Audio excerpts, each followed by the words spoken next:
Hi everyone. Right, so this is session 3 of the Community Autism Dialogue Program 2023, and as requested and suggested, I record the session presentation part of it in advance. So here goes. Welcome, and we're going to do a meditation and a check-in, and then we'll just do the dialogue guidelines and then start the dialogue at 4:25 on Wednesday. And then we'll have a break, I should say break next to it, and then 5 o'clock, and then we'll resume dialogue and then check out at 5:45 and end at 6 p.m. So we will go through this on the day, and just to remember some of the guidance there. So this will be where I'll do the meditation. You're welcome to stop this recording now and just sit quietly for a few minutes and do a breath and body scan and sit quietly and remember the mindfulness approach and how important it is in dialogue. Okay, so assuming you've done that, we'll then do a check-in on the day and have a little exercise about establishing a relationship to each other and sensing into the whole with a guided focusing exercise. We'll be slowing down our thought and assumptions as guided by David Bohm and William Isaacs, towards thinking as process and observing, feeling that coherence, that sacred space that Buber talks about, which is our true togetherness, and the coherence and the latent intelligence that lies in the collective of us here today. So I'm now going to go into the presentation part of the program, which won't be showed on Wednesday. This is a recap slide. There's quite a lot of information there. You have the diagram of the autism dialogue approach as a self-healing system at the top, and the movement from chaos to order, and then the emergent potential in the center. Just draw your attention to that, and the fact that it's a structured and bounded regenerating microculture. So as long as we all understand and agree to the principles and practices, and then we embody them and bring them into that space, we should be able to activate the dialogic field. And there's a few points down the left hand side which we've covered in previous sessions, and just draw your attention to those, have a think about them. Again, pause the video if you need to and look at the previous material. Just highlight 1 or 2 points on there. Teep Hein means realizing, that is the interbeing. Thich Nhat Hanh coined that phrase, and making it here and now, so sense making our way into that coherent sense, that coherent energy, and being in touch with it and realizing it and bringing it forth. Yeah, okay. So this is a Buddhist mandala, and the idea is by entering the mandala and proceeding towards its center, you're guided through the cosmic process of transforming the universe from one of suffering into one of joy and happiness. So clearly there's interesting phenomena in autism. This is a universal principle. And it's the idea that it's transforming the universe, not just you as an individual person at all. Because if we take into being and interconnectedness as that metaphysic, every single person is the universe. We are, everything is contained in us. and we are not separate from everything else. So there's the picture of the dialogue circle as a symbol and metaphor of the circle, that the white dots are the individuals in the gathering, and they together form a whole.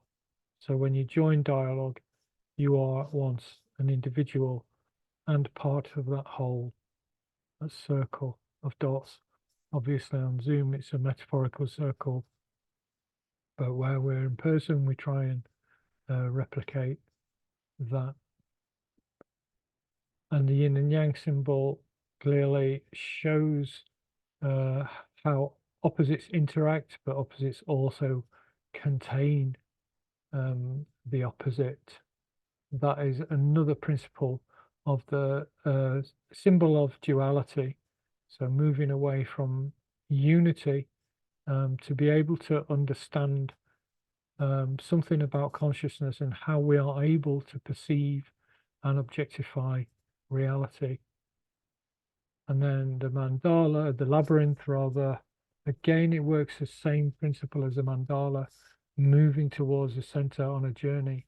And the idea in mandalas is that you walk the labyrinth, that you walk towards the center, reflecting on perhaps a specific topic, or just openly reflecting, seeing what comes up, slowly or quickly or whatever pace you like, following that path. It is just one path to the center. And then when you get to the center, pause and see, look inside yourself there and see what's going on. It's a deep reflection, a deep embodied body movement meditation. And then the final act is to wind your way back out into the world, bringing that insight out into the world. So it's at once a very personal and physical act, but is also a universal principle that we go into the heart, into the center of meaning, and bring out that meaning into the universe. And every human being, it has this as this capability and this birthright, if you like. This is what dialogue is, in a way, is what we're trying to do. So again, that diagram with the 4 practices, as long as we have respect for each other and ourselves, as long as we're listening, and not just to what we're saying, but listening to our bodies, and listening to the space, and perhaps any other voices, any other kinds of dialogue. And then the voice is about talking, speaking, and communicating authentically. That might not be with the voice, that might be your inner dialogue in that moment. And then suspending judgment and assumptions of your own, and being able to invite other perspectives of other human beings in the dialogue circle. And if these are all in place and everybody's embodying them and agreeing to them and tending to meet on that wavelength, then we'll all be able to sense that field of emergent potential, which is always there anyway. So it doesn't matter what happens, it's irrelevant. So whether it's quiet or talkative, as long as we're following the principles and conscious of that, this goes for dialogue, any kind of group dialogue in general. And also just to remind you that these came from David Bohm in the early 80s. So I've developed this little series of diagrams now. I wanted to highlight 3 main components of autism. And I think it's quite handy that together these spell out MTV. So those of you old enough to remember music television, it's just a good way of remembering that. And how dialogue itself can be the kind of an antidote to these. That's what we're going to look at.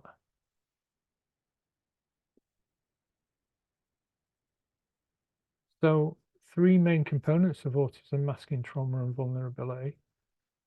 The question is, how can these be adapted with cross-neurotype dialogue? First of all, we have on the left-hand side, we have trauma, one of the most difficult topics about autism. And trauma is different. Autistic trauma is different to the standard definition of trauma in the DSM-5, where there has to be an event such as death or assault, a traumatic event. But with autism, it's ongoing, it's complex or cumulative, ongoing PTSD, CPTSD, post-traumatic stress disorder, in many autistic people is a problem.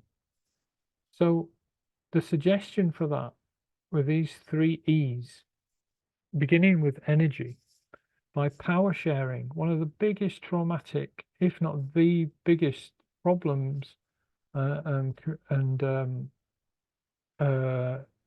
instigators of trauma in autism is the power dynamic. It can be reduced simply that the power of the predominant neurotype has a hegemony over the mind of an autistic person throughout their lives from early on. So in the dialogue, we use power sharing.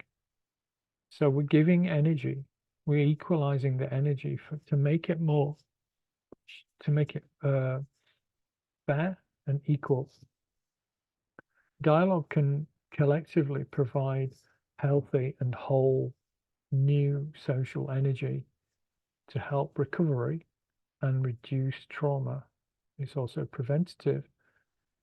So especially in social situations, of course, as it's constructive and structured conversation with safe boundaries in a microculture.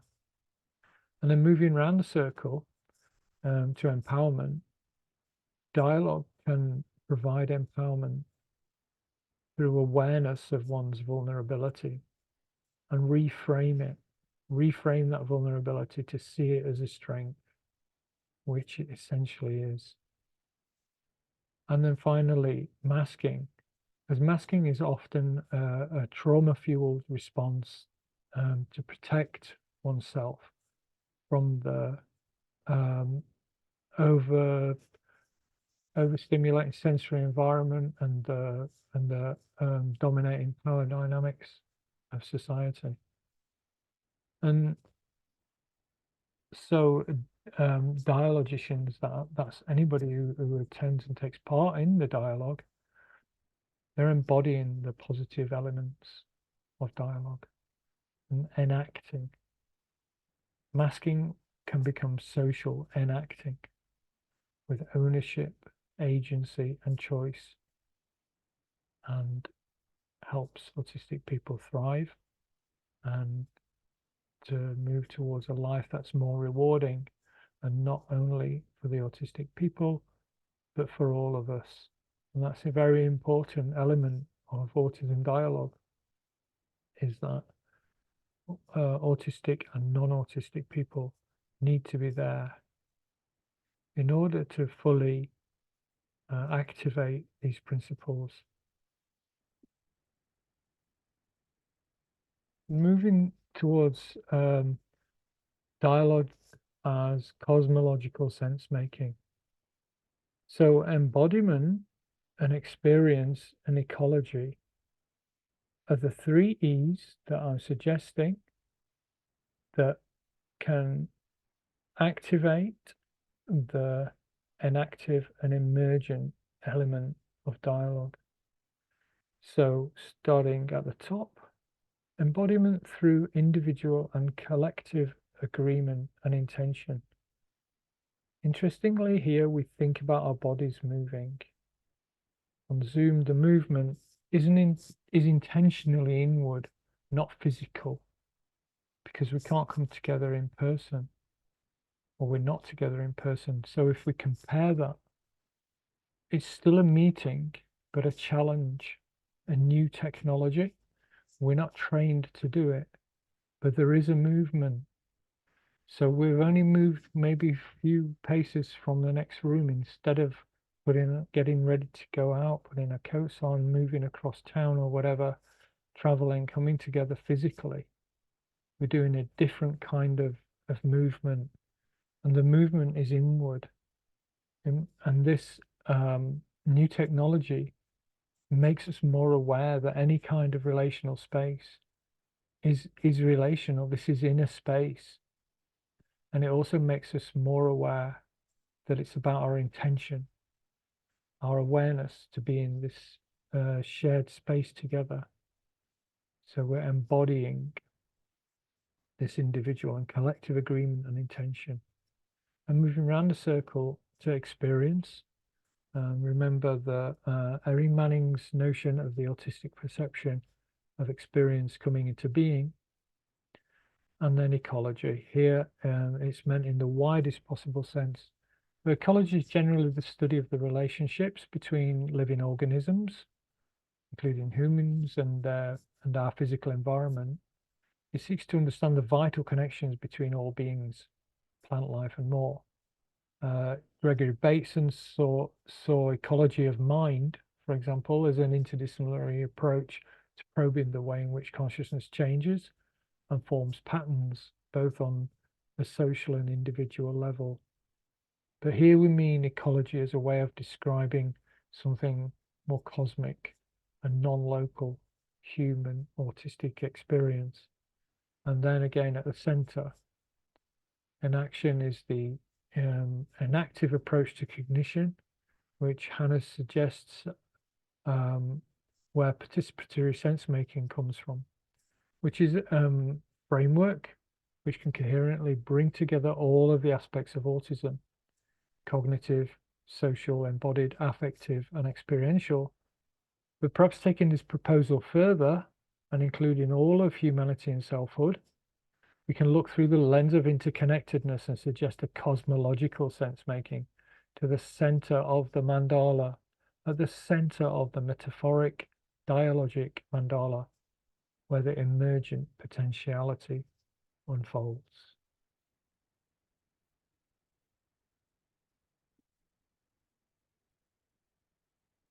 So you are the whole. You are the dialogue.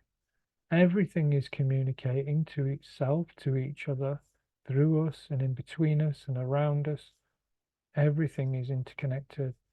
And you are the regenerating, communicating being of everything.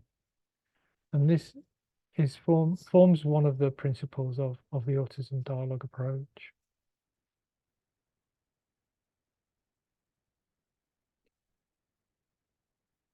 So on to the last two slides, which are of more of a practical nature. And the facilitator's role needs explaining, especially if you're thinking of going out into the community and starting to run dialogues and help other people this way. So it obviously embodies group practices. There's an equal learning status where facilitators both learn and help generate insight and understanding.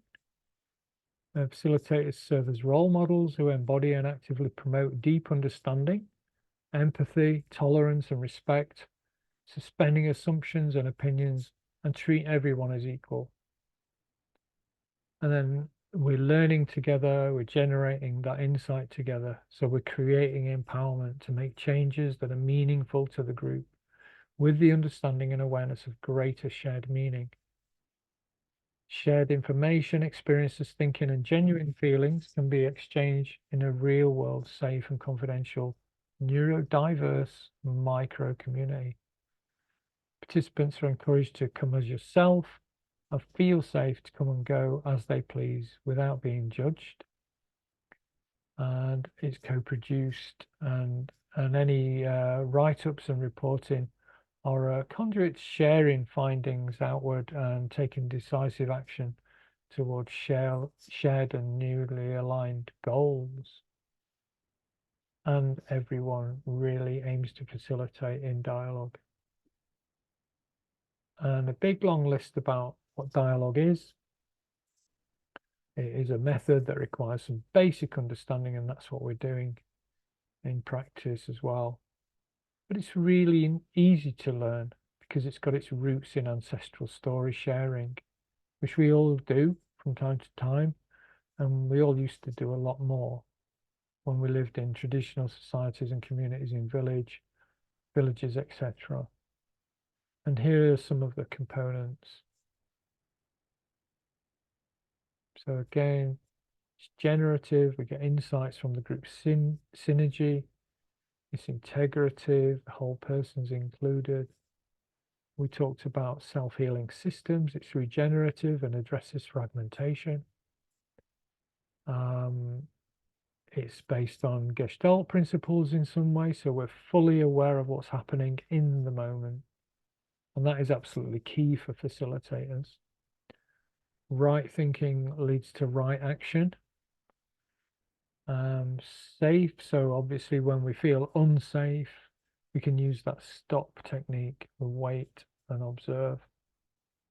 And it will change, it'll feel more towards moving towards that total relationality, that whole congruence, or a type of koinonia, that impersonal fellowship.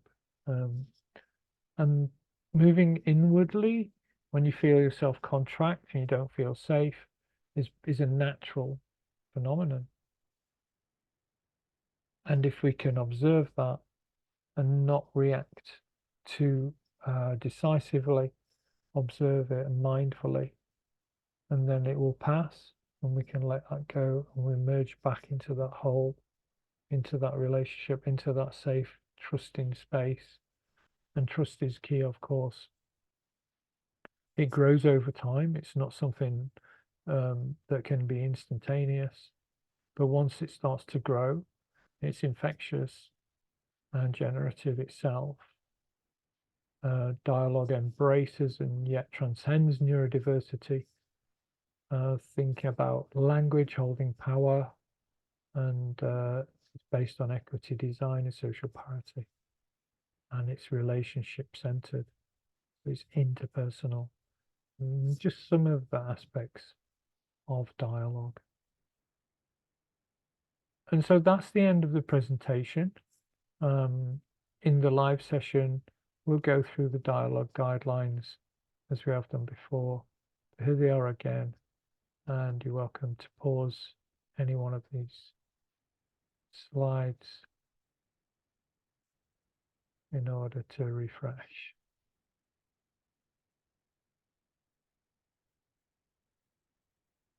And then at 5:45, we'll have a checkout.